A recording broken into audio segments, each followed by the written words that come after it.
भाइयों और बहनों, 2014 में जब आपने मुझे दिल्ली भेजा तो कोई छोटे मोटे काम करने के लिए थोड़ा भेजा था। आपने मुझे चुनौतियों को चुनौती देने के लिए भेजा था, चुनौतियों को टालने के लिए नहीं, चुनौतियों से टकराने के लिए भेजा था। और इस मिट्टी में वो ताकत है। दुनिया ने महात्मा गांधी में वो ताकत देखी थी। देश ने सरदार वल्लभ भाई पटेल में वो सामर्थ्य देखा था। इस मिट्टी में वो ताकत है जिसने मुझे पाला पोसा बड़ा किया। और मैं आपके द्वारा दिए गए संस्कारों से, आपके द्वारा दी गई शिक्षा से आज देश की सेवा करने में दिन रात खपाता रहता हूं। आज मैं संतोष के साथ कह सकता हूं कि मैंने कोई कोर कसर बाकी नहीं छोड़ी। ये कांग्रेस के लोग देश को डराते थे कि राम मंदिर बनेगा तो देश में आग लग जाएगी। राम मंदिर बना कि नहीं बना? शान से बना कि नहीं बना? प्रभु राम की प्राण प्रतिष्ठा हुई कि नहीं हुई? क्या कहीं कोई आग लगी? क्या कहीं तू मैं भी हुआ? क्या देश भर के लोगों ने मिलकर के उस उत्सव के रूप में मनाया कि नहीं मनाया?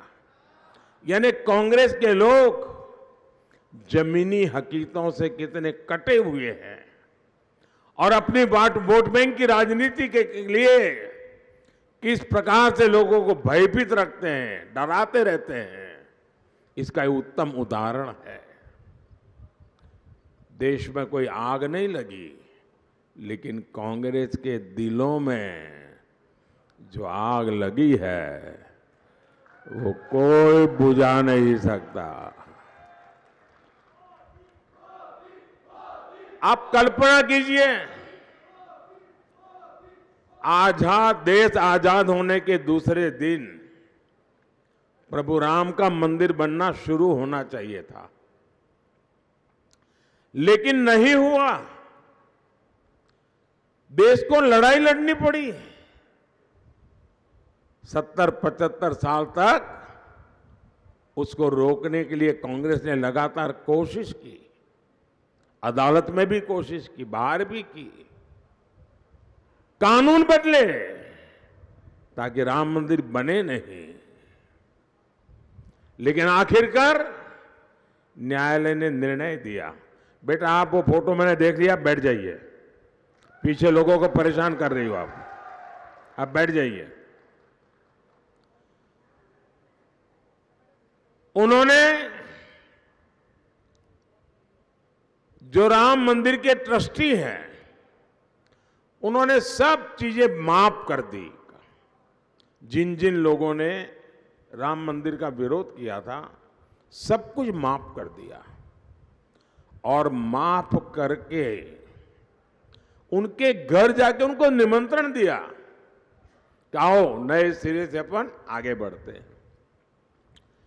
लेकिन ये लोग देखिए, प्रभु राम के मंदिर की प्राण प्रतिष्ठा का निमंत्रण ठुकरा दिया, सिर्फ और सिर्फ अपनी वोट बैंक को खुश करने के लिए। वोट बैंक की राजनीति में ये इतने डूबे हुए हैं कि वो संतुलन खो बैठे हैं। साथियों, ये कहते थे कि जम्मू कश्मीर से आर्टिकल 370 हटेगा तो देश टूट जाएगा, देश में खून की नदियां बहेगी, न जाने क्या क्या कहते थे। यहां तक कहते थे जम्मू कश्मीर में कोई तिरंगा उठाने वाला नहीं मिलेगा।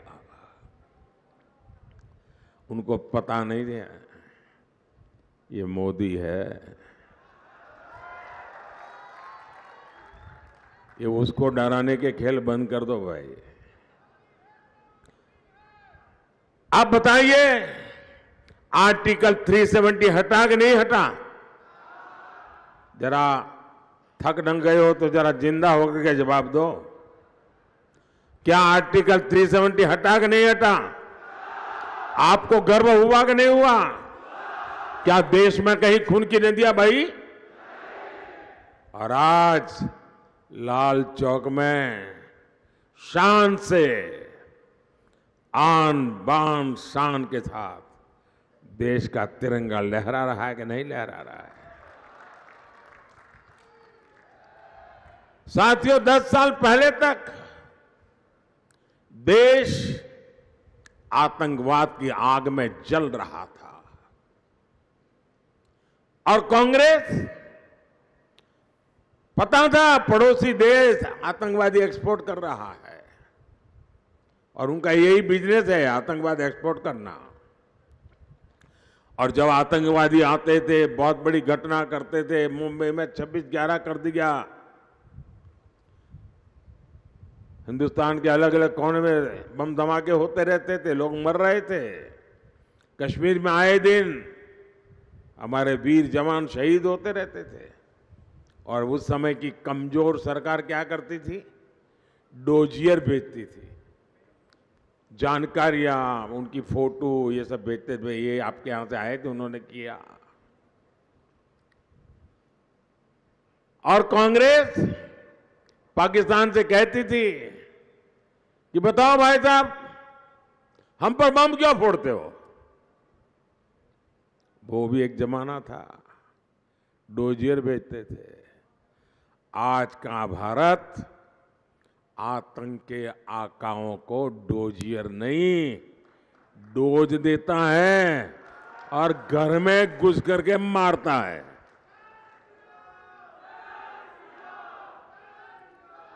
साथियों, हमारे देश में वोट बैंक की राजनीति की शिकार अगर कोई हुई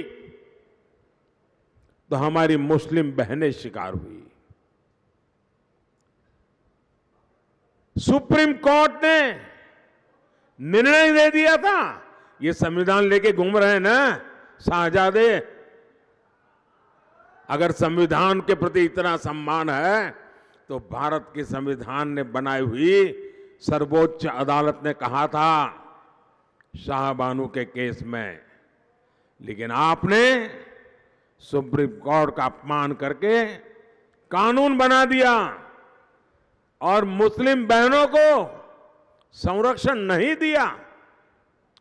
और 3 तलाक खत्म होने से सिर्फ मुस्लिम बहन को सुरक्षा मिली तो नहीं, पूरे परिवार को सुरक्षा मिली है। क्योंकि जब बेटी शादी करके जाती थी तब पूरा परिवार बड़े सपनों के साथ बेटी को ससुराल भेजता था, लेकिन चिंता रहती थी मुसलमान परिवार को कि कहीं दामाद 3 तलाक बोल करके बेटी को वापस न भेज दें। भाई को चिंता, पिता को चिंता, मां को चिंता। और ऐसी कितनी ही बेटियां 3 तलाक सुनकर के घर लौट आती थी, परिवार के परिवार तबाह हो जाते थे। लेकिन वोट बैंक की राजनीति के लिए इन्होंने 3 तलाक के कानून को,